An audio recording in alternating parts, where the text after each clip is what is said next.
Launched in 1983, the Nashville Network celebrated country music and Southern culture with live broadcasts from Opryland, USA. However, by 2000, it faced challenges attracting younger viewers. The PTL television network, founded by Jim and Tammy Faye Baker, became a prominent force in U.S. televangelism. Nevertheless, scandals and financial misconduct ultimately led to its bankruptcy in 1989. And a pioneering over-the-air subscription service launched in 1977, aimed to deliver premium content through encrypted signals. This innovative approach revolutionized broadcasting, offering exclusive programming to its subscribers. The rapid expansion of cable television in the 1980s significantly impacted ONV's viewer retention amidst an increasing variety of channels. This intense competition ultimately contributed to a decline in its subscriber base. Compounding its challenges were ONV's financial troubles, particularly those of its key backer, Oak I&D Industries.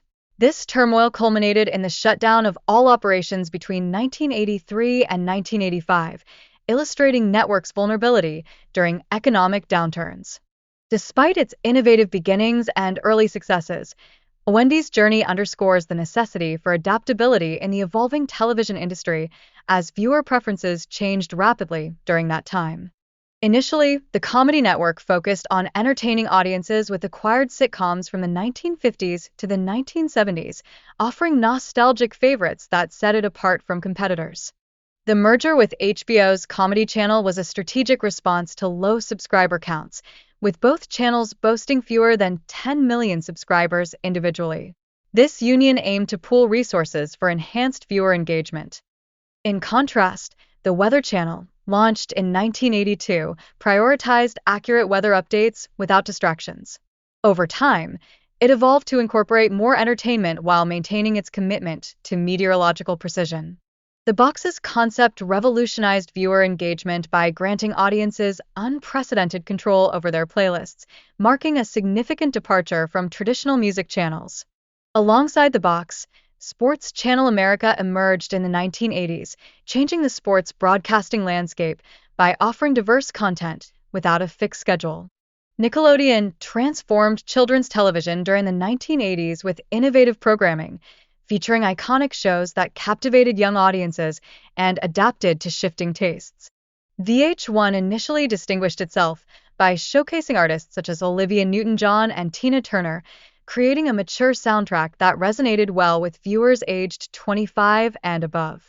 Specialty shows like My Generation celebrated 60s music, enriching VH1's programming beyond music videos and attracting nostalgic audiences.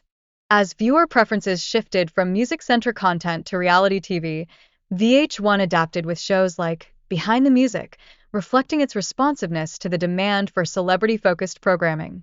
The channel not only showcased classic films and new releases, but also provided audiences with behind-the-scenes insights into Hollywood and filmmaking, significantly enriching the viewing experience. The Learning Channel, TLC, began as an educational hub but gradually transitioned towards reality TV in the 1990s, highlighting the changing viewer preferences for unscripted entertainment with shows like Trading Spaces. MSN TV emerged in the mid-1990s to link televisions with the internet, offering web browsing and email services directly from home. Its partnership with Microsoft enhanced user experience by providing additional content options. Cinemax evolved from solely being a movie channel to incorporating original series, demonstrating its commitment to broadening audience appeal and competing effectively in an increasingly digital landscape. Bravo's pivot towards reality TV programming attracted a diverse audience, particularly women aged 25 to 54, as well as the LGBTQIA+ community, showcasing the network's adaptability in a changing media environment. Finally, the rise of streaming services has dramatically transformed viewer habits, prompting networks like Bravo and Cinemax to innovate their programming strategies to align with new audience demands.